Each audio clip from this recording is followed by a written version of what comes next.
After a day in the country, Mark McLeod and his brother Paul relax and watch the clouds roll by. They often talk about what they'd like to do when they're grown. Paul plans to be an electronics engineer. Mark wants to be a flyer. He wishes he were up in the sky right now, flying through those clouds. Perhaps someday he can join the Air Force or be an airline pilot. Their neighbor, Captain Cheney, has often told them fascinating stories of his 25 years piloting the big planes.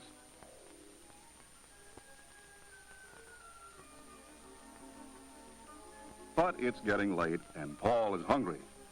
Come on down out of the clouds, Mark. Let's go home.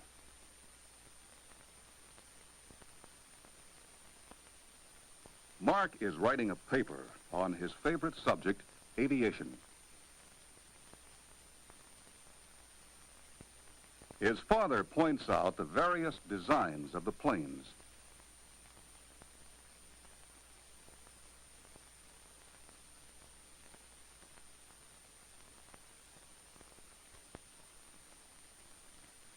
Mark checks on the globe the distance to France, to Italy, to Greece.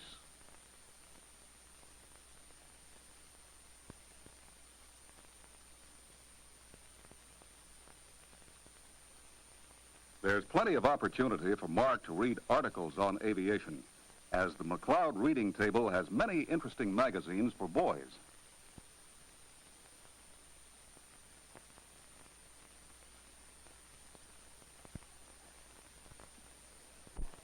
An important thing happened at the baseball game. It was just after the 8th inning when Mark and his mother were chatting with Captain Cheney.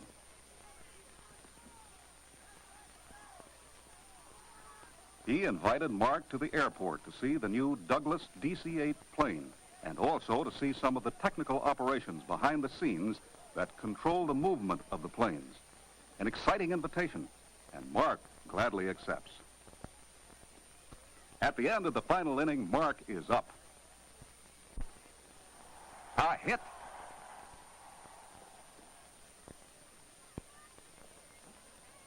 He slides into second.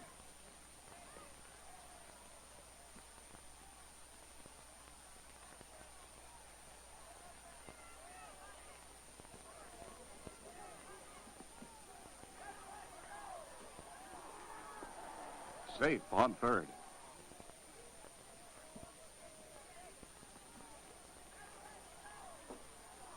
And he's home. They've won. His family's pleased. Mark is enthusiastic about everything he undertakes. The coach reviews the plays. It was a close game. A compliment from his dad means a lot to Mark.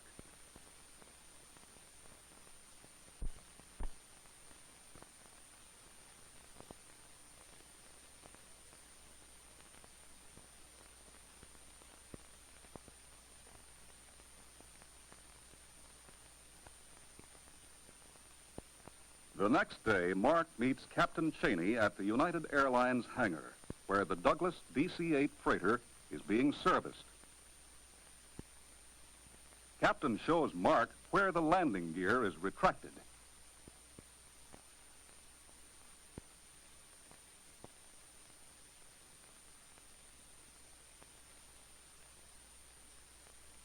They've finished refueling.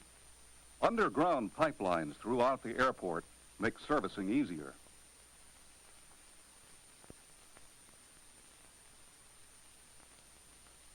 Covers protect the engine blades. Captain explains that the jet engine has fewer parts and is more efficient and powerful than any engine yet. This diagram shows the principle of jet propulsion. The front compressor is driven by the rear turbine.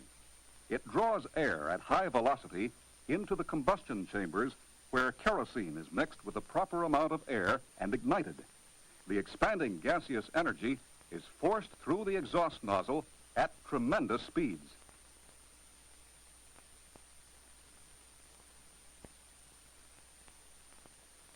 This energy ramming against the atmosphere creates pressures which thrust the airplane forward.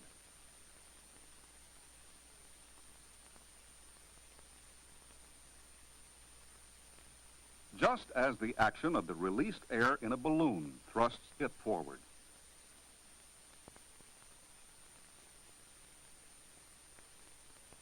Here is a huge jet engine at the factory. The large flap attached to the wing is operated by the pilot to slow the aircraft for landing. The aileron, a small section on the trailing edge of both wings, is used to bank the plane. Would Mark like to see the cockpit? Would he? Captain Cheney allows Mark to sit in the co-pilot's seat. The pilot plans the flight path, and his co-pilot checks the progress along the flight plan. There are 4 throttles, one for each engine. When a throttle is pushed forward, the fuel to the engine is increased and the speed accelerated. Pulled back, the speed is lowered.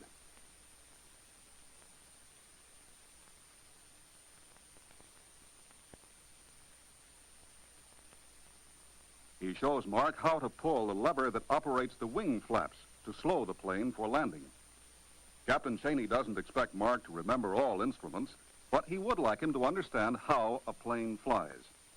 Mark is especially interested in the radar equipment because his father, an electronics engineer, worked for 15 years to perfect the very fine radar system for this Douglas DC-8 plane.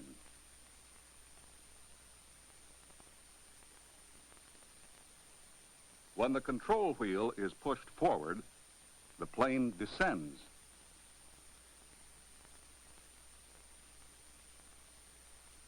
Pulled back, the plane climbs.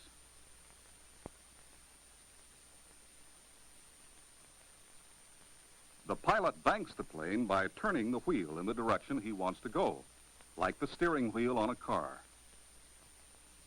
When the pilot turns the wheel to bank, he changes the aileron on the wing. Under the red signal lights, the large disc to the left is the altimeter, which tells how high the plane is flying.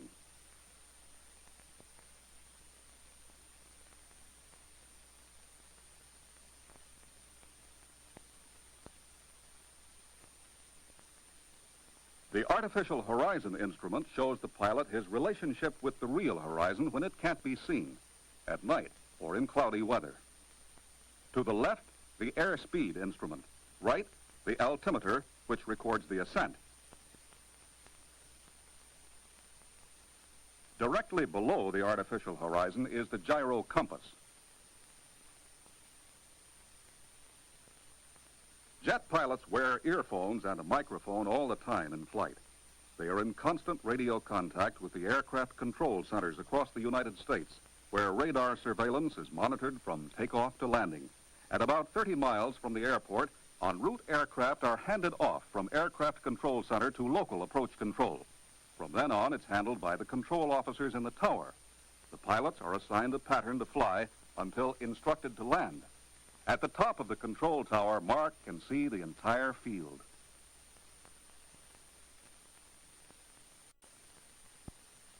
From a helicopter, one gets a better view. The control tower. 15,000 cars park here.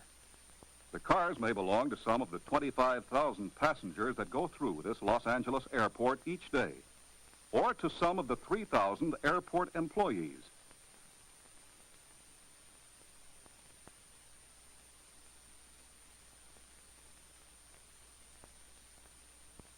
The United Airlines satellite. The jetways leading to the planes enable passengers to board the plane from an upper level. Can you tell the number of planes parked here?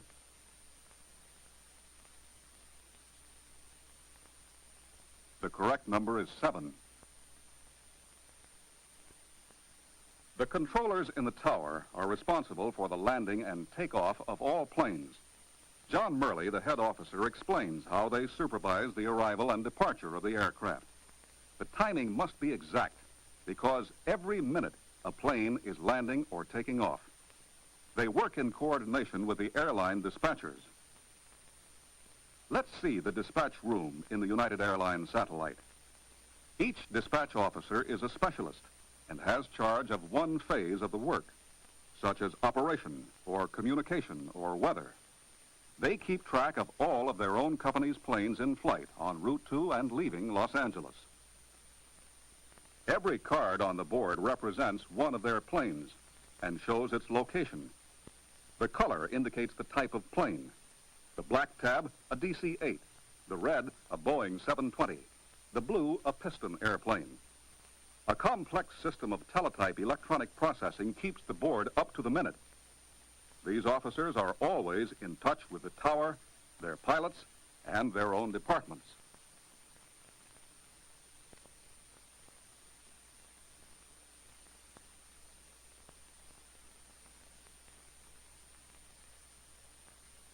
In the flight office, Captain Cheney looks at his preliminary flight papers. The set of papers is different for each trip because of constantly changing conditions, such as the weight of the plane, number of passengers, weather, wind direction. From the information given him, the pilot files his flight plan. Marc is hoping Captain Cheney will be his pilot when he flies to Oregon this summer.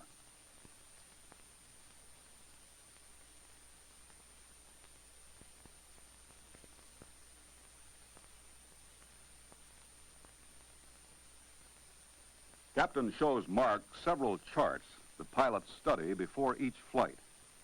The pointer on this machine shows air pressure. These maps give the prevailing winds.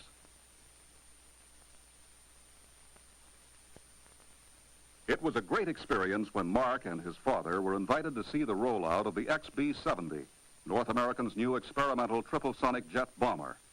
This completely new concept in aircraft is a forerunner of what is to come in aviation, the longest, heaviest plane yet built, with 6 massive 30,000 horsepower engines and a speed of 2,000 miles per hour.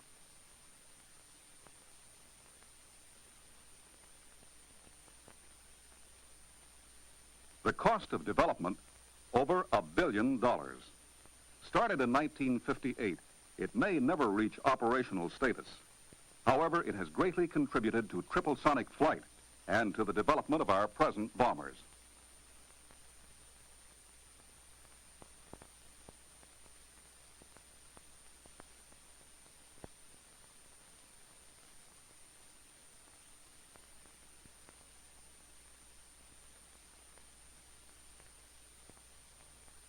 The day arrives for Marc to leave for Oregon, and Captain Cheney is to be the pilot on his plane.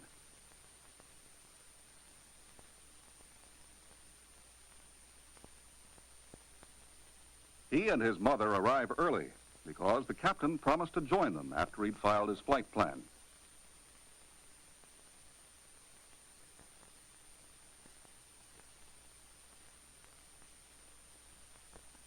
They check the board that shows the passengers their departure gate and the latest information on their flight.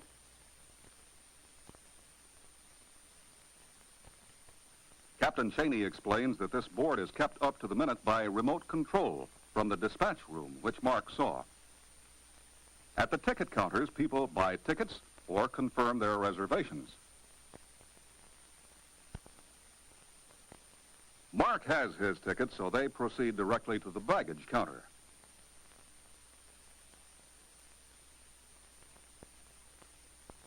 The agent checks Marc's ticket.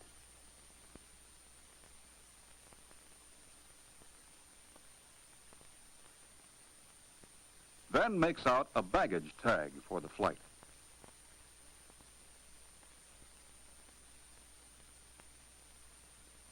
He weighs the suitcase, which is not overweight, and records the flight number on the machine.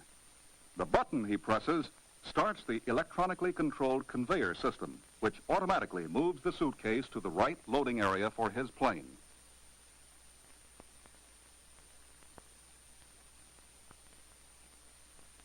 A tunnel leads to the boarding area where the planes park. The other officers and passengers have already boarded the plane.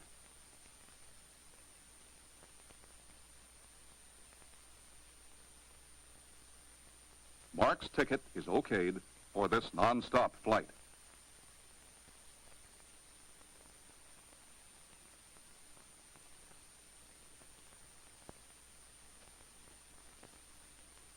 A quick goodbye, and they're off.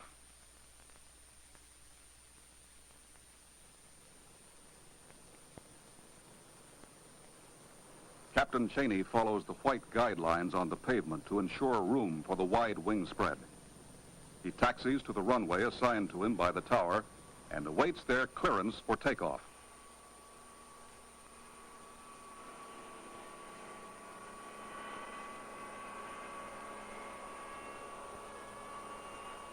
Then the throttles are advanced and the plane accelerates down the runway. Captain pulls back the control wheel and the plane becomes airborne.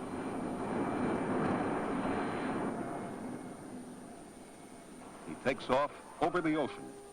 A fog hangs low on the shoreline.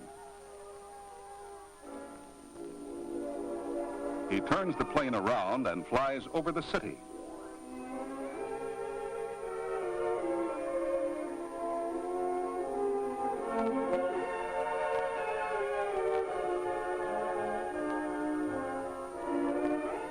Then heads north according to his flight plan.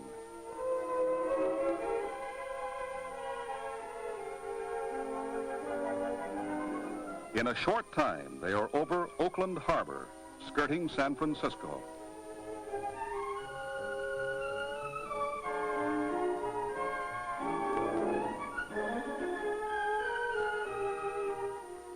Further north, a lake. High mountains.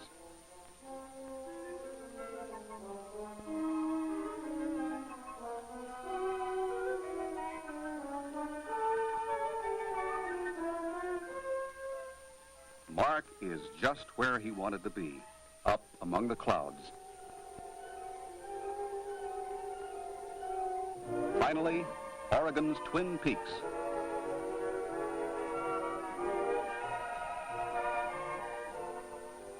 Mount Hood. Soon now they will land in Portland. Marc thinks more than ever that he would like to be a pilot. He may change his mind many times, but the days are more interesting and exciting if you have a purpose in life.